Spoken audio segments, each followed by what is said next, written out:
Hi, I am Allie Camilletti, and you are listening to Snack Leadership. I will be talking about everything leadership, broken down into bite-sized pieces. You will hear what different leadership skills look like in organizations and how they can rise teams up or take them down. I help leaders build resilience and improve performance by bringing awareness to opportunity behaviors in my business. Spark your mindset. I provide leadership and sales coaching, as well as team building and guest speaking. My hope is for you to feel inspiration and to create a spark in your mindset.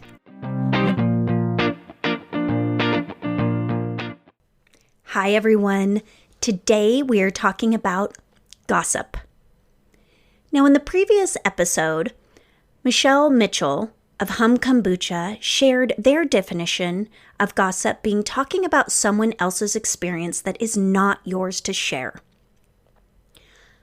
Another definition of gossip is casual or unconstrained conversation or reports about other people, typically involving details that are not confirmed as being true. Now, what really influenced this topic of choice was the amount of inquiries I have been receiving in 2022, I would say is about 75%.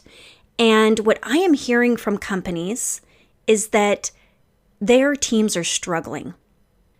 They're gossiping, they're not cohesive, and they're really feeling it in their culture.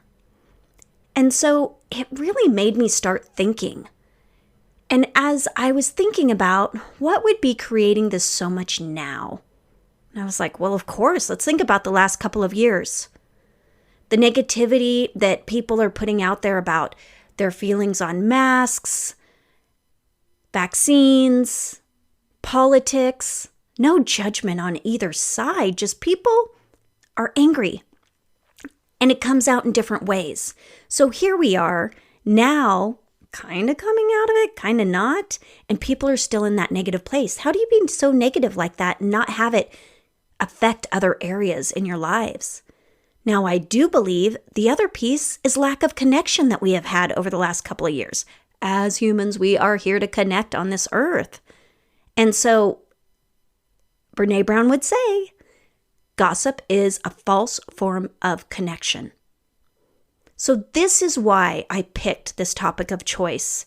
And I'm really excited to share with you how I've spun it with companies and talking about positive gossip. I'm going to share an article from positivepsychology.com on positive gossip. And then I'm going to share a little bit of a case study with you on a client that implemented this in their organization. Positive psychology says most gossip involves sharing who did what with whom. This is not always negative. Some other functions of gossip are to get or give advice about how to navigate a social situation. Gossip also does not only or always involve an absent third person. It is possible to gossip about oneself.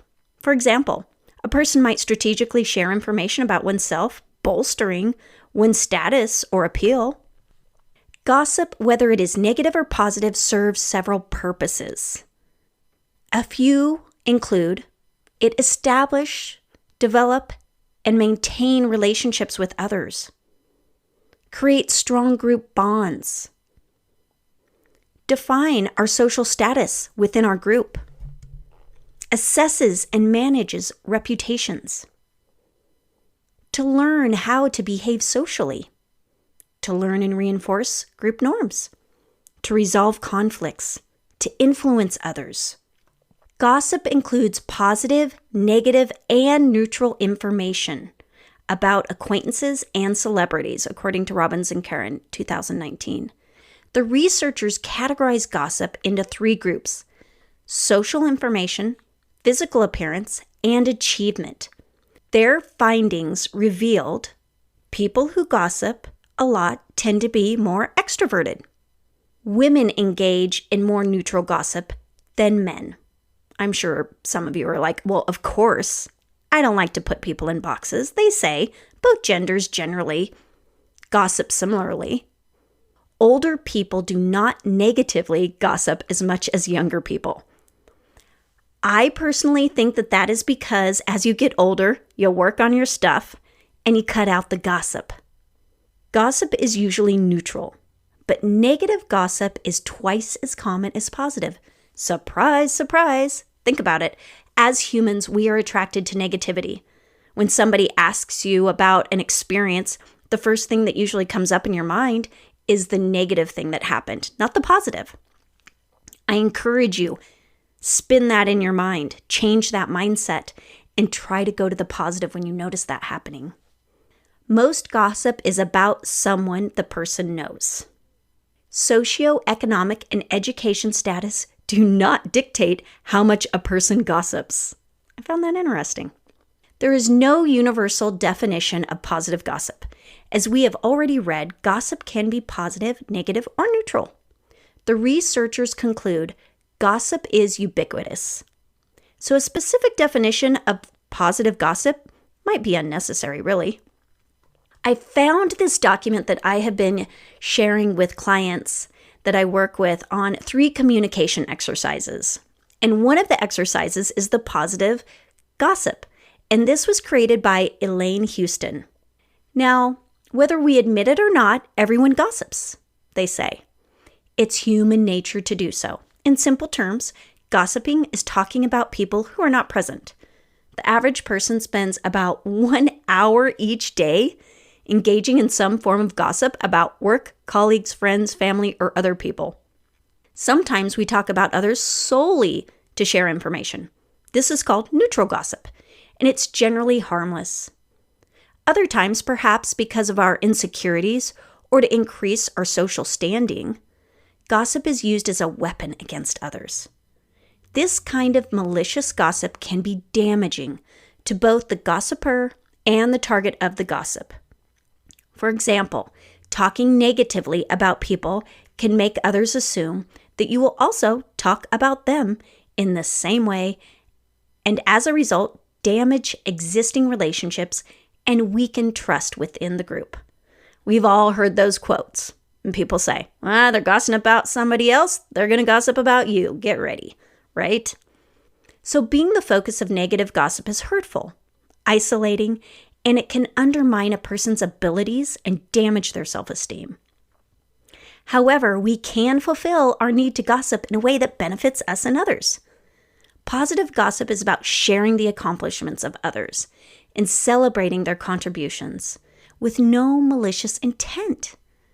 Gossiping in this way can build trust, strengthen relationships, make us feel like part of a team, and provide opportunities to learn from the examples of other people. We can all benefit from positive gossip. This group activity that I'm going to share with you is your opportunity to talk freely about and celebrate the behavior and accomplishments and contributions of others. I encourage that you do this with teams, with team building, because the thought is that if they are connecting in a negative way of gossiping already, if you are able to bring in the team building, which creates a different type of connection, it's a great platform to then position for this positive gossiping. This activity aims to create a climate of appreciative, personal feedback by encouraging the use of positive gossip that focuses on the behavior, accomplishment, and achievements of others. So you might be thinking, okay, what really is positive gossip? They use some examples. A coworker completes a project on time and under budget, and you speak up and say, she's great with time and resource management. That's positive gossip. Another example is a coworker received a promotion. Tell others why the person deserved the promotion. It's a perfect fit for her. She's got amazing analytical skills. Now, in this exercise, they recommend a couple different ways to go about this. I had a client that they sat in a circle and then they used a talking stick of sort, right? We all know what a talking stick is. Like only the person holding that stick can talk.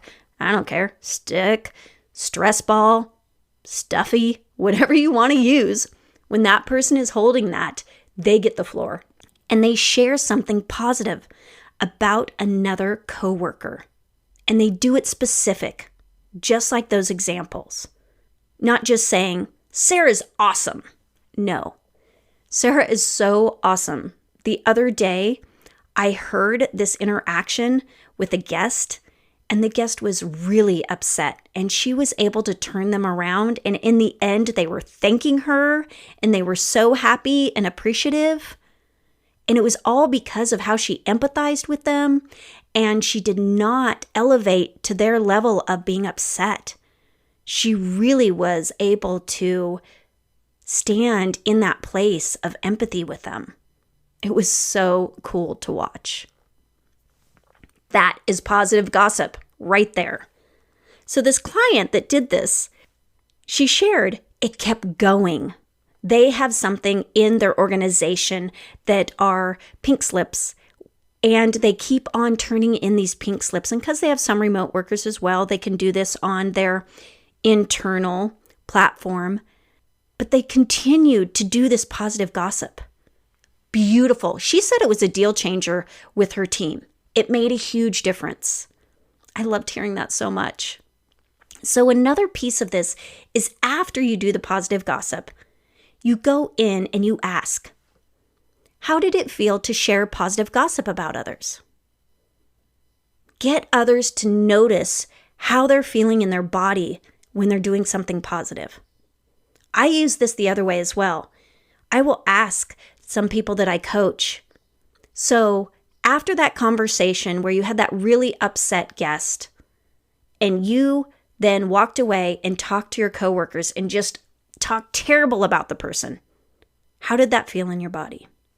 I can guarantee it never feels great. But when we're able to notice that, that's when we're able to shift it. Another question to ask is, how did it feel to listen to your group share positive gossip about others? I can guarantee nobody's going to be like, oh, it was terrible. What a waste of time. I couldn't stand it. Right? You want to keep that positivity going. And then how did it feel to hear others share positive gossip about you? So important.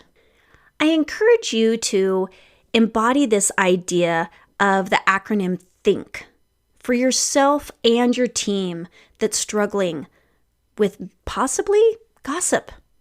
The acronym THINK says, ask yourself, is it true, helpful, inspiring, necessary, and kind? I leave with you a quote. First and foremost, we need to be the adults we want our children to be. We should watch our own gossiping and anger.